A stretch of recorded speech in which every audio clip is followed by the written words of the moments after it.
Hello students, welcome to our Spring YouTube channel of Springdale English Medium School. Today I am going to teach you 4th chapter of 1st standard subject English. The chapter name is The Thief. Thief मतलब चोर.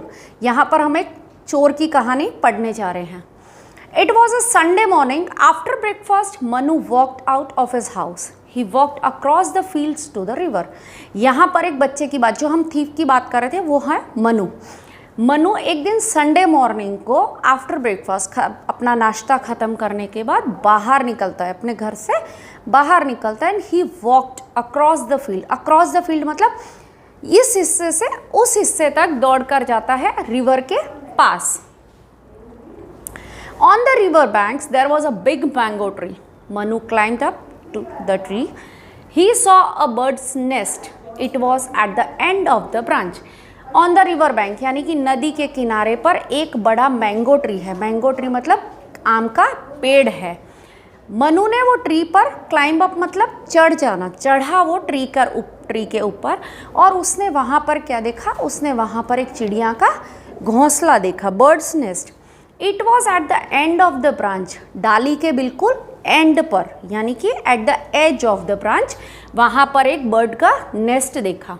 The branch was high above the water. जो आप यहाँ देख सकते हैं कि जो ब्रांच थी जहाँ पर उसने चिड़िया का घोंसला देखा वो स्ट्रॉन्ग है, हाई भी है और कहाँ पर है? बिल्कुल वाटर, नदी के ऊपर. तो वो जो the branch was high above the water, ऊपर यानी ऊंचा है. हाई मतलब ऊंचा. Manu saw 2 brown eggs in the nest. Manu ने वो नेस्ट में क्या देखा? वो घोंसले में 2 एग्स, उसने ब्राउन कलर के 2 एग्स नेस्ट में देखे. He took the eggs and put them in his pocket.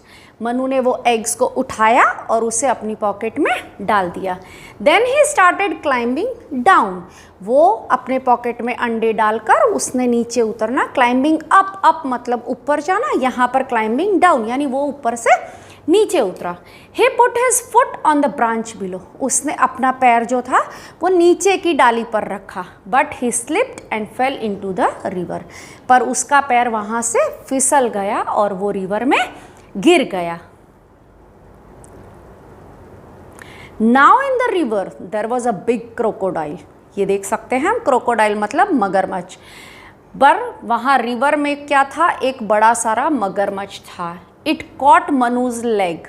Manu gave a cry of pain. वो मगरमच्छ ने मनु का पैर पकड़ लिया और मनु जोर से दर्द में रोने लगा. The crocodile pulled him down under the water. Crocodile ने पुल्ड मतलब खींचना. क्रोकोडाइल ने मनु के पाँव से उसे खींचते हुए पानी के नीचे, down under the water. No noise came out of Manu's mouth. अब क्या हुआ? वो पानी के नीचे जाने से उसकी आवाज़ भी, अब कोई आवाज़ मनु के मुंह से निकल नहीं रही थी. The crocodile pulled Manu down and down and down. नीचे ले गया, नीचे नीचे नीचे, बहुत नीचे क्रोकोडाइल मनु को ले गया. At last Manu saw a big palace. अब ये एक फ्रिक्शन स्टोरी लग रही है कि पानी के नीचे, बहुत नीचे जब क्रोकोडाइल मनु को ले गया तो उसने देखा वहाँ एक बहुत बड़ा पैलेस. पैलेस मतलब एक बहुत बड़ा राजा महाराजाओं जैसा एक बड़ा महल है. An angry king sat on a throne. एक गुस्से वाला, गुस्से से भरा राजा उसके सिंहासन, थ्रोन मतलब सिंहासन पर बैठे हुए हैं. You are a thief. राजा ने कहा यू आर अ थीफ, तुम एक चोर हो. Said the king. किंग ने कहा you stole the poor birds eggs. अब राजा को सोचो, राजा को कैसे पता चला कि मनु ने बर्ड के अंडे चुराए हैं? तो राजा ने कहा you are a thief and you stole the poor birds. बेचारे बर्ड्स के अंडे तुमने चुराए हैं.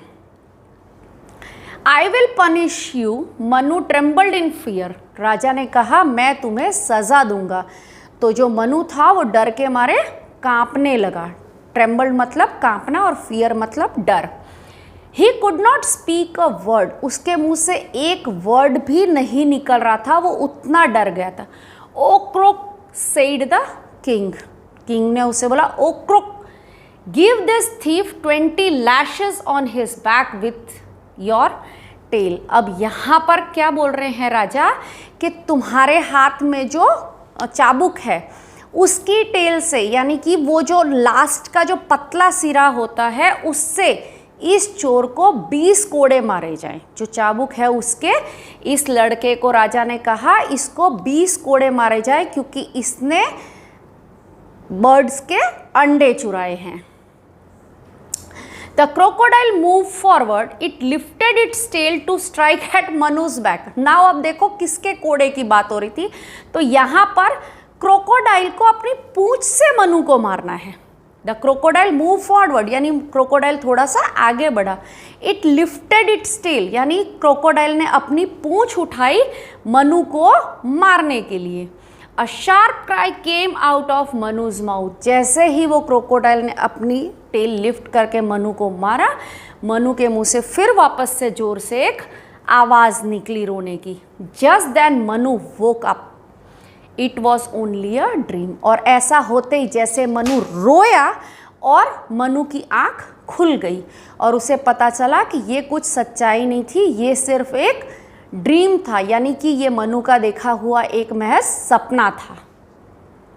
ये हमारा चैप्टर था बेटा। यहाँ कुछ हार्ड वर्ड्स चैप्टर से रिलेटेड है। ये हार्ड वर्ड्स अगर हम नोटबुक में 5 टाइम्स लिखते हैं, इसे अच्छे से रीड करते हैं, तो वो हमारी रीडिंग को और इजी बना देगा। ये हार्ड वर्ड्स अगर हमने प्रिपेयर कर लिए तो we can easily read the chapter. MORNING morning, FIELD field, RIVER river, BRANCH branch, NEST nest, BROWN brown, POCKED pocked, CLIMB climb, FOOT foot, PAIN pain, UNDER under, WATER water, MOUTH mouth, ANGRY angry, CROCODILE crocodile, THIEF thief, TAIL tail, BACK back. This video is presented to you by Springdale English Medium School, Kadi. I hope you enjoy the learning.